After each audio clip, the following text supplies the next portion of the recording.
ხან ბალანდიოს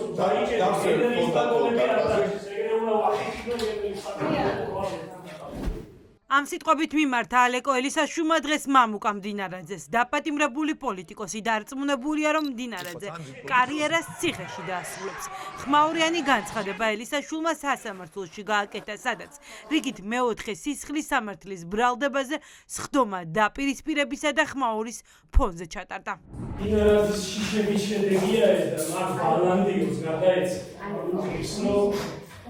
ფსიქოლოგთან წავიდეს. ფსიქოლოგმა ჩემი როშინია ეგრე ამ საქმით ვერ ამოდა მოგზალადეს სადისტი აკეთებს დამაგარისა სამართლო პროკურატურა ელისაშვილი დარწმუნებულია, რომ აბსურდული ბრალდება მდინარაძის შიშების გამო წაუყენეს. 13 წლიანი მსჯავრის ქვეშ მყოფ პოლიტიკოს ახლა სასჯელის ვადა სავარაუდოდ კიდევ 1 წლით გაეზრდება.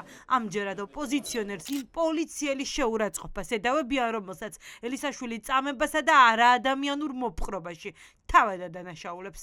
რო დამაკავეს სასამართლოში წამიყვანეს წინასწარ დაკავების ისოდატოშიც. აბსოლუტურად საფაქტებზე საუბრობ. არა, რო შევჩივლეს სასამართლოს, იმიტომაც მასამართლო როგორ ჩანს და ეგ არის მაგალითად. ისე მოვიდა მასალები და მძვალა ჩიპაშვილა კატეგორიულად აუგზავნა. იმიტომ რომ არის სადისტი და კაბელოდა იმით, რომ ცხოვრებაში პირველად შეძლო ის, რომ ცნობილ ადამიანს ტელევიზორში ნანახ ადამიანს უბრალოდ ციხელი ჩააჭირა. არა, ნუ მოწყვეტიათ მასალებზე რა არის ამ საქმეზე? მუსლიმი ალბათ რომელ პოლიციას მიოყენე ის შეურაცხყოფა? მასალები და არის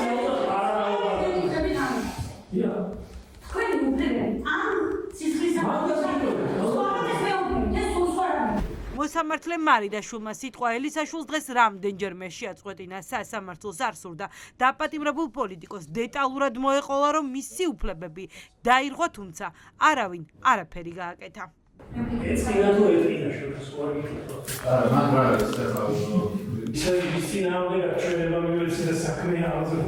პოლიციის სადისტი, რომელიც დებოდა დამაკავეს ცოტა სისხლი რომ მოდიოდა ტელეპორტირებისგან, იმან იჩილა და იმის პროცესზე იქით ციხეში ის უნდა იყოს და აი აქ უნდა იყოს ის. არა მე პროფესორ თქვენი როლები და კიდევ რო სხვა და პროფესორ კიდევ ვითარება ელისაშვილის სხდომაზე მოსამართლის შემოსვლისთანავე დაიძაბა. ლელა მარიდაშვილმა დარბაზიდან ელისაშვილის ვაჟი გააძევა, რადგან მიიჩნია, რომ ის სასამართლოსთვის შეუფერებლად იყო ჩაცმული, არადა ბრალდებული პოლიტიკოსისთვის, რომელსაც პაემნები და ზარები აკრძალული აქვს ოჯახის ნახვის ერთადერთი შესაძლებლობა სწორედ სასამართლოა. სასამართლოში მოხდა ამიგზავრეთ შვილების ნახვა 9 თვეა და მოაზრობის გამოიმაშორა. ანუ უნდა მოსახალხა.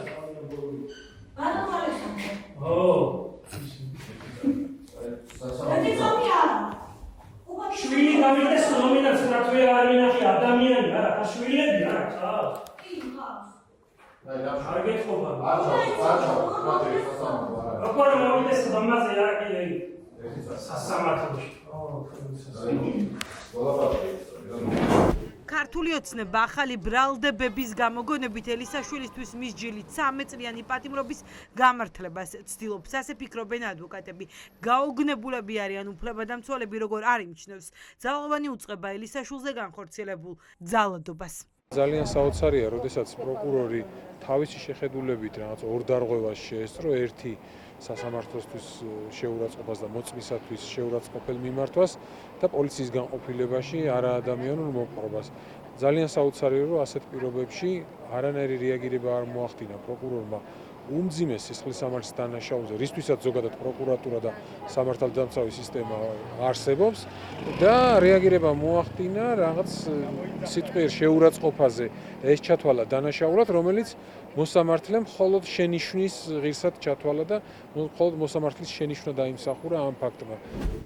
ადვოკატების ინფორმაციით ელისაშვილის მეოთხე ბრალდების მთავარი ფიგურანტი, გამოძიების ინიციატორიც და მოწმეც ეგრეთ წოდებული ტერაქტის საქმის პროკურორი ანი ხუბეჯაშვილია. პირველები დავინტერესდით, რა არგუმენტი აქვს პროკურატურას, თუ ალეკო ელისაშვილის შეურაცხყოფელი ფრაზა გაიგეს, რატომ არ იმჩნევენ ძალადობას, რომელიც პოლიტიკოზე განხორციელდა.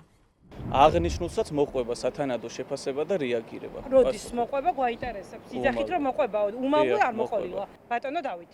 სიტყვა უმალ რას ნიშნავს? ყველა სიტყვის შინაარსი ძალიან კარგად ვიცი. შეფასდება ჯერ არ და მოყვება შეფასებულა? რეაგირება. პასუხობ ჯერ რატომ არ გასაგებად. შეფასდა? ეს გვაინტერესებს. კი, ჯერ პასუხობ რამდენი უკვე ხანია გასაგებად. გასული? 9 თვეა გასული? მოცემულ საქმეზე გამოძება მიმდინარეობს ერთ ფაქტზე. მოწმეს მიაყენა შეურაცხყოფა, უწოდა ღირსების შემნახველი და დამამცირებელი სიტყვები. არაკაცი ნაბიჭვარი ახვარი. ეს დიახ. ამი ფრაზაა, ხომ? დიახ, უწოდა ეს სიტყვები. ელისაშვილის წამებისა და არა ადამიანური მოპყრობის საქმეზე გამოძიება ოცნების ხელისუფლების პირობებში, რომ არასდროს დაიწყება ამაში დარწმუნებულები არიან მისი თანამებრძოლები და ოჯახის წევრები. მეტიც არ გამორიცხავენ, რომ დაპატიმრებულ პოლიტიკოს ახალ ბრალდებებს ისევ წაუყენებენ. ისეთ აბსურდულ რაღაცებს ედავებიან, აი მათ შორის ეს ბოლო ბრალდება, რომ მეოთხე, რიგით მეოთხე, რომ ნამდვილად არ გამოურიცხავ და არ გამიკვირდება, რომ კიდე რამე ახალი მოიფიქრონ და კიდე რამე დააბრალონ. ამით ჩემი აზრით ამყარებენ აი ამ ტერორიზმის მუხლს, რომელიც არასამართლიანად მიუსაჯეს მას 13 წელი, იმიტომ რომ ტერორიზმი არ არის ის, რაც ალექსანდრემ ჩაიდინა. შესაბამისად, ეხლა უმძიმებენ აი ესეთი უაზრო ახალი ბრალდებებით და ამიტომ არ გამოურიცხავ, რომ კიდე შეიძლება რამე იყოს. სჭირდებათ რაღაც ბერკეტები, რომ მასზე ფსიქოლოგიური ზეწოლა გაანახორციელონ, როგორც ოპოზიციონერ პოლიტიკოზე, როგორც ძალიან აქტიურ პოლიტიკოზე. აქ არ არის მარტო მდინარაძის შურისძიება, ზოგადად მთლიანად ქართულ ოცნებას ნერვებს უშლის ალეკოს აქტიურობა და მის მიზანმიმართული ბრძოლა საკუთარი ქვეყნის გადასარჩენად. შესაბამისად, ისინი ეცდებიან, რომ რაღაც ახალი ბრალი შემოგთავაზონ, რომ გაუხანგძლივონ მჟავრი. ერთადერთი არის ალეკო ელისაშვილი, რომელიც არის ყველაზე მკაცრ ციხეში მე-6 პენტენციურ დაწესებულებაში და ახლა რა თქმა უნდა, ახლა ნებისმიერი ადამიანს შეუძლია დასკვნა გამოიტანოს, რომ ეს არის შურისძიება, პოლიტიკური შურისძიება, მდინარაძის შურისძიება, როგორც ალექსანდრე ელისაშვილი ამას უწოდებს და ხდება რა თქმა უნდა მის პოლიტიკური ნიშნით დევნა. რუსთავის ყველაზე მკაცრ ციხეში გამოკეტილი ალეკო ელისაშვილი ახლა ეგრეთ წოდებული ძაღლების ეპიზოდზე გაურკვეველი ვადით გადადებული პროცესების ჩანიშვნას ელოდება. ამ საქმის გამო მე-9 თვეა ოპოზიციონერი პოლიტიკოსი სრულ იზოლაციაშია.